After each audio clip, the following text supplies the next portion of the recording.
नमस्कारम, करें स्वीकार संजय पाल शौरान का। 5 अप्रैल को स्कूल व्याख्याता परीक्षा 2022 का पहला परिणाम जारी हो चुका है।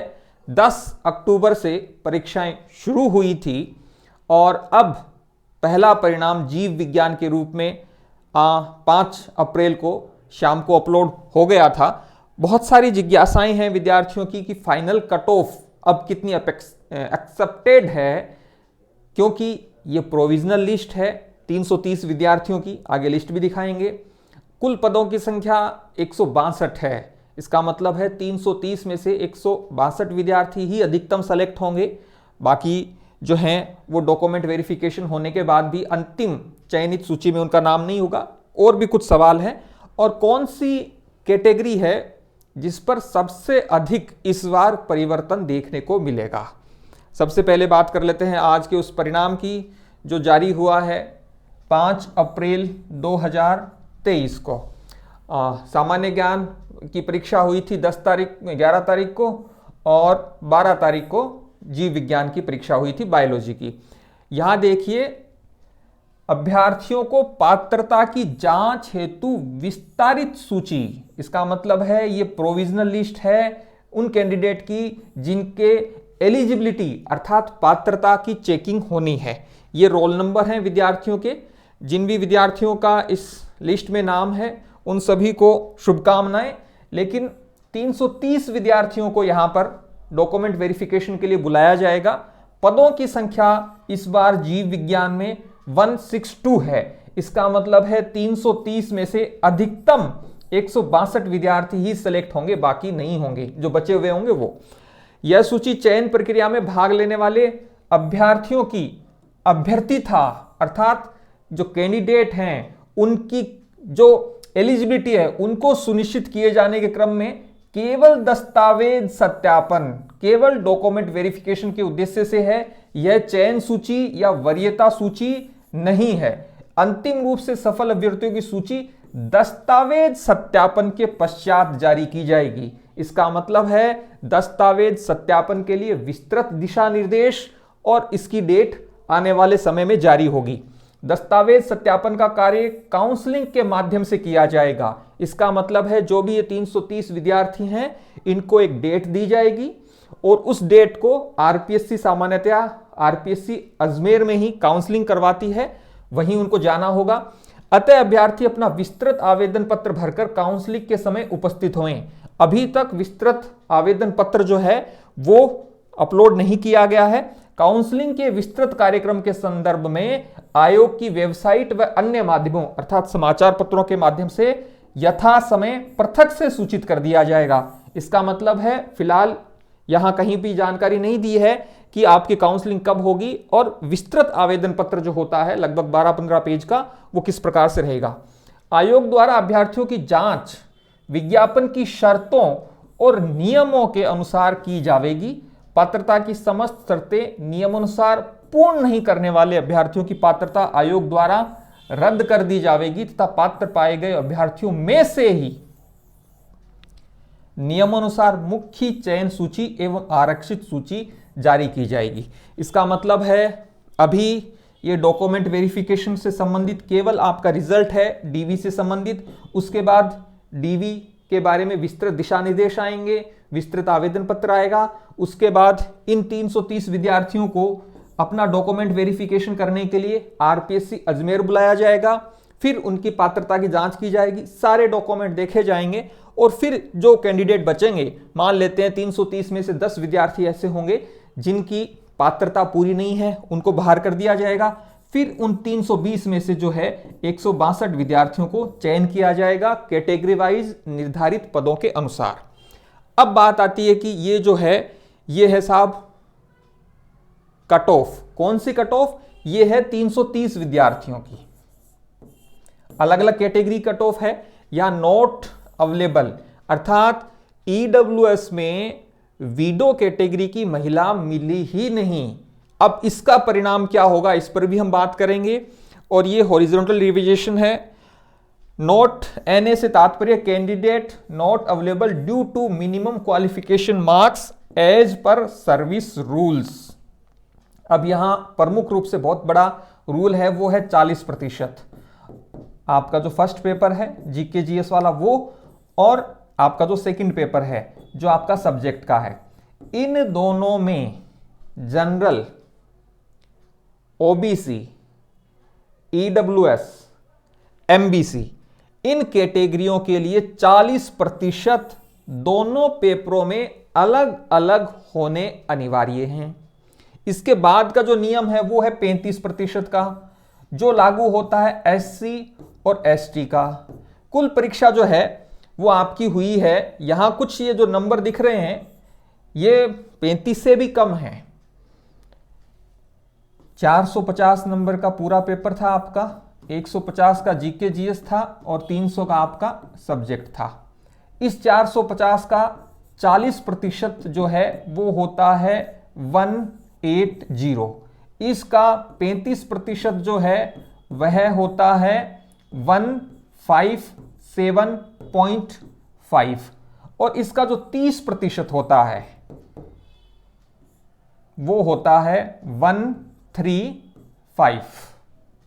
ठीक है, तो ये जो एक्स सर्विसमैन है, इसका मतलब है ये इनके 157 भी नहीं है, लेकिन इनको इसमें शामिल किया है, तो इसका मतलब है 30% के रूल पर इनको किया गया है लिस्ट में शामिल। जहां तक बात है ये तो 35% से ऊपर ही है। ये भी देखिए जो दिव्यांग श्रेणी है, इस दिव्यांग श्रेणी में भी आप देख पा रहे होंगे कि ये 35% के अनुसार आ रहा है मामला। यहां पर तो खैर कट ऑफ के ऊपर ये भी 35% के अनुसार इनको चयन किया गया है। इसका मतलब है कहीं ना कहीं इनमें कुछ न्यूनतम पात्रता में छूट दी गई है। अब आते हैं बात नॉट अवेलेबल की, कि जो ओबीसी हैं, अब यहां बड़ी गजब बात है, ओबीसी में यहां नॉट अवेलेबल दिखा रहा है कि ओबीसी की वीडो डाइवोर्सी, क्यों? क्योंकि वो सभी यहां चली गई हैं।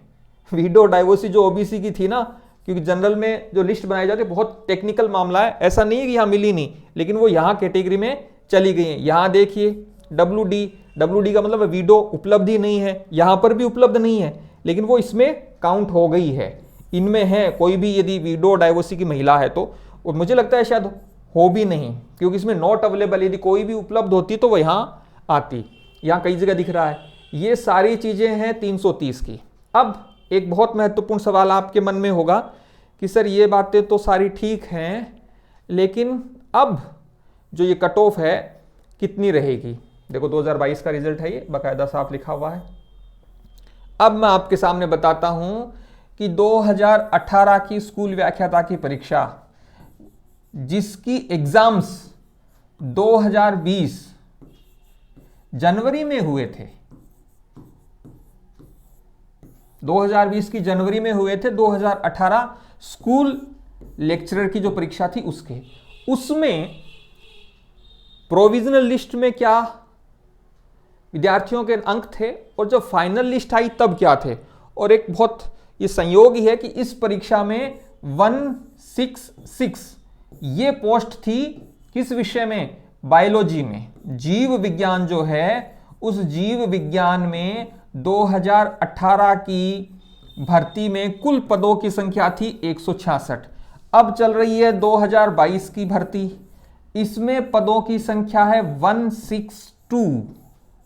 ये मैं 2018 की बात कर रहा हूं और केवल जीव विज्ञान की कर रहा हूं, अभी समझने के लिए हम इन चीजों को देख रहे हैं। और ये 2020 में क्या थी? 2022 में 162। 2018 की भर्ती जिसकी परीक्षा जनवरी 2022 में हुई, उसमें पदों की संख्या जीव विज्ञान में 166, अभी है 162। अब आते हैं साहब हम ये कट ऑफ के बारे में। अब देखिए आप, ये है मुख्य सूची, साफ लिखा हुआ है यहां पर।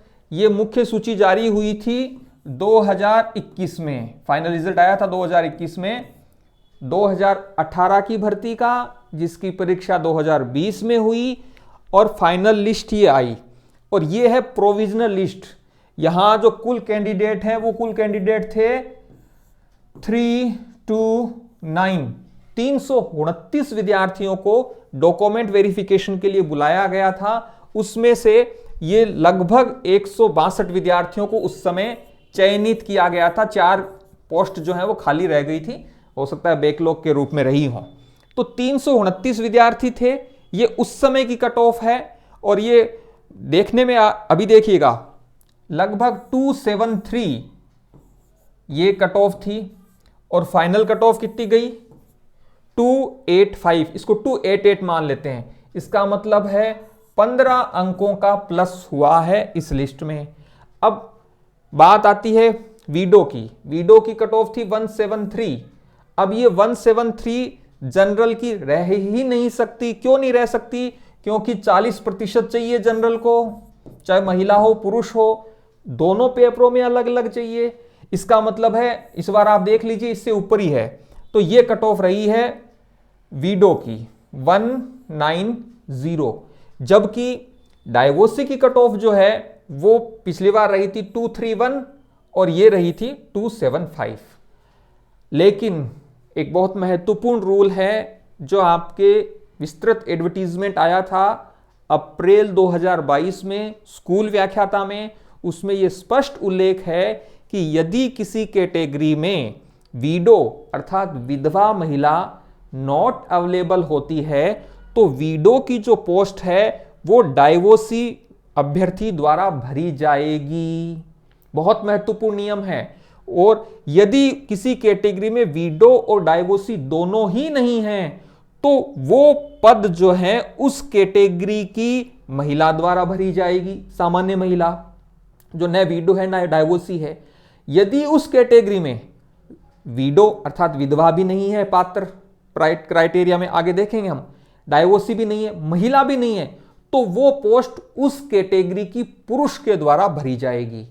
ये बहुत समझने वाली बात है। ये जो अंतर आप देख रहे हैं डाइवोसी में, ये इस बार इतना अंतर नहीं होगा, क्योंकि जिस कैटेगरी में वीडो नहीं है, मान लीजिए वीडो की पोस्ट 3 पोस्टें हैं, वो 3 पोस्टों के लिए वीडो मिली नहीं, एक ही वीडो मिली, तो वो जो 2 पोस्ट हैं वो दोनों पोस्ट जो हैं वो डाइवोसी कैटेगरी की महिला द्वारा भरी जाएंगी। और यदि डाइवोसी भी नहीं है उस कैटेगरी में तो वो दोनों जो पोस्ट हैं वो जनरल महिला उस कैटेगरी की महिला द्वारा भरी जाएंगी।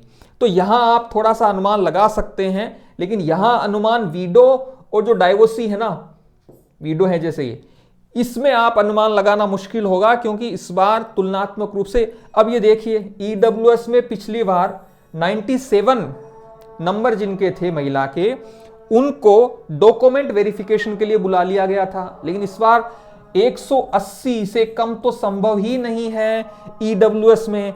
इसका मतलब है पिछली बार इससे अधिक नंबर वाली और 180 से कम वाली उनका सिलेक्शन हो गया था, लेकिन इस बार नहीं होगा क्योंकि 40% का नियम है।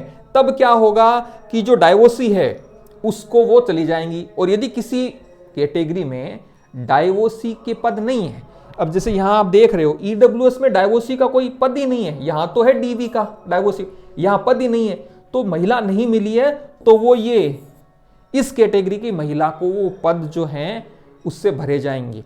अब आते हैं इसकी कट ऑफ से। यहां देखिए आप,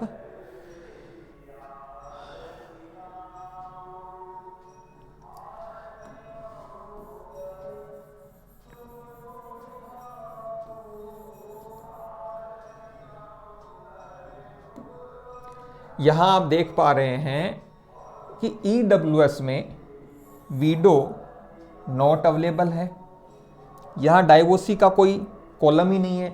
इसका मतलब है कि यहां पर ईडब्ल्यूएस महिला के लिए डाइवोसी के लिए कोई पद ही नहीं था, समझ रहे हैं, इसीलिए यहां आया नहीं। तो यहां देखो देखो ये लिखा हुआ है ना डीवी, एससी कैटेगरी में डीवी लिखा हुआ है, तो यहां पर ईडब्ल्यूएस डाइवोसी के लिए कोई पद था ही नहीं विज्ञापन में, तो यहां पर वीडो नॉट अवेलेबल है। अब ईडब्ल्यूएस के लिए मान लीजिए कि 2 पोस्टें थी, अब वो तो नॉट अवेलेबल हैं, तो नॉट अवेलेबल हैं तो ये दोनों पोस्ट इस महिला द्वारा भरे जाएंगे। कौन सी महिला? ईडब्ल्यूएस की महिला द्वारा। अब कहीं पर अपन देखते हैं, जैसे ये देखिए आप, यहां पर 178 35% कितना होता है 157.5। एससी और एसटी के लिए 35% का नियम है और दोनों पेपर में अलग अलग होना चाहिए। तो यहां पर वीडो तो नॉट अवेलेबल है, लेकिन जो महिलाएं हैं एससी कैटेगरी की वो महिलाएं, यहां पर जो पद थे, 1 पद या 2 पद जितना भी रहा होगा, अनुमान लगा रहा हूं मैं, वो दोनों पद यहां की महिला द्वारा ही भरे जाएंगे। लेकिन इन महिलाओं के भी 157.5 कम से कम इतने अंक तो होने ही चाहिए, और अलग अलग है दोनों पेपरों में तो वो होगा। इसका मतलब है कि यहां की जो महिलाएं हैं, मेरा अनुमान ये है कि एससी कैटेगरी की महिलाओं का जो सिलेक्शन है वो 160 से लेकर 165 तक, 165 यहां तक जिसके नंबर है महिलाओं के, वो उनके सिलेक्शन होने के प्रबल चांस हैं, क्योंकि यहां वाली पोस्ट भी इनको अलॉट हो जाएगी। अब जैसे ये ओबीसी है, तो ओबीसी में आप देख पा रहे हो कि विडो, डाइवोर्सी, इन दोनों की पोस्टें तो थी, विडो की पोस्ट भी थी, डाइवोर्सी की भी थी, लेकिन वो किसके द्वारा भरी जाएगी? ओबीसी की महिला द्वारा। इसका मतलब है कि इसकी कट ऑफ में तुलनात्मक रूप से ज्यादा अंतर आएगा। अब बात है आपके डॉक्यूमेंट वेरिफिकेशन से संबंधित कि पात्रता मिनिमम क्वालिफिकेशन, अर्थात आपका जो सभी पात्रताएं हैं, आपका बीएड का रिजल्ट, आपके एमएससी का रिजल्ट, एमए का रिजल्ट, एमकॉम का रिजल्ट, वो विषयों से तय होगा, वो सभी रिजल्ट जो आपका आ गया है वो परीक्षा के दिन से पहले, अब 11 अक्टूबर 2022 को परीक्षा थी जीव विज्ञान की, जीके की, तो 10 अक्टूबर तक आपका रिजल्ट आ जाना चाहिए, चाहे वो बीएड हो चाहे एमएससी को हो, और उसमें सभी पेपर आपके कंप्लीट होने चाहिए। ये शैक्षणिक मिनिमम क्वालिफिकेशन है। अब आते हैं कि आपकी जो श्रेणी है, आप ओबीसी हैं, एमबीसी हैं, ईडब्ल्यूएस हैं, एससी हैं, एसटी हैं, तो सामान्य नियम तो ये था कि फॉर्म भरने तक आपकी कैटेगरी वो होनी चाहिए, लेकिन आपकी ने प्रमाण पत्र नहीं बना पाए तो भी आप शपथ पत्र लगाकर जो हैं वो कर सकते हैं। तीसरा एज को लेकर है कि जो तिथि दी गई है उसमें कहीं आप अधिकतम आयु को तो पार नहीं कर रहे, या जो मिनिमम है, मिनिमम का तो मुझे लगता नहीं कि कोई केस होता होगा, वो है क्या। दूसरा, आपने जिस विषय से सब्जेक्ट परीक्षा दी, जैसे बायोलॉजी के लिए, तो उसके लिए भी कि भाई वो आपके ग्रेजुएशन में, पोस्ट ग्रेजुएशन में जो भी नियम है विज्ञापन में, वो है या नहीं है। तो ये कुछ बेसिक्स नियम हैं जिन नियमों के आधार पर आपकी पात्रता सुनिश्चित होनी है। एक और महत्वपूर्ण बात बता देता हूं, यदि आपकी डिग्री आ गई है, चाहे वो बीएड की हो, चाहे वो बीएससी की हो, बीए की हो, एमए की हो, एमएससी की हो, यदि डिग्री आपके महाविद्यालय में आ गई है तो बिना विलंब के आप अपनी डिग्री लेके आ जाएं, क्योंकि डॉक्यूमेंट वेरिफिकेशन के दौरान आपकी जो डिग्री है, यहां मैं डिग्री की बात कर रहा हूं, डिग्री भी आपसे मांगी जाएगी। बाकी जब विस्तृत दिशा निर्देश आएंगे डॉक्यूमेंट वेरिफिकेशन के लिए, तब हम आपको और विस्तार से जानकारी दे पाएंगे। यदि किसी की शादी हो रखी है तो प्लीज़ अपना मैरिज सर्टिफिकेट बनवा लीजिए, बहुत महत्वपूर्ण है। अब कुछ विद्यार्थी कहेंगे सर मेरा मैरिज सर्टिफिकेट नहीं बना तो क्या मुझे बाहर कर देंगे? इतना दिमाग मत लगाइए, आप मैरिज सर्टिफिकेट बनाने के लिए फॉर्म तो अप्लाई कीजिए। सर वो कब बनेगा, इतने दिन में बनेगा, इन चीज़ों पर दिमाग नहीं लगाएं। तो ये कुछ नियम थे जो मैंने आपके साथ शेयर किए हैं, और कैटेगरी जो कट ऑफ है उसमें कुछ अप्रत्याशित रिजल्ट हमें फाइनल कट ऑफ में देखने को मिलेंगे। अब आपका ये भी सवाल होगा कि सर डॉक्यूमेंट वेरिफिकेशन के लिए कब सूचना आएगी? तो मुझे ऐसा लगता है कि पहले सभी विषयों के परिणाम आएंगे, जितने भी 15-18 विषय हैं उनके, उसके बाद डॉक्यूमेंट वेरिफिकेशन के लिए अलग अलग विषयों के लिए डेट तय होगी। जिसका रिजल्ट पहले आ गया है उसका डॉक्यूमेंट वेरिफिकेशन सामान्यतः पहले होगा। आराम से विस्तार से आपको 10-15 दिन का समय दिया जाएगा। मुझे लगता है कि मई माह में डॉक्यूमेंट वेरिफिकेशन शुरू हो सकते हैं और उसके बाद परिणाम आएगा, तो परिणाम आने में भी समय लगेगा। ये सारी चीज़ें थी। फिर भी आपका कोई सवाल हो, जिज्ञासा हो तो आप कमेंट बॉक्स में लिख सकते हैं। धन्यवाद।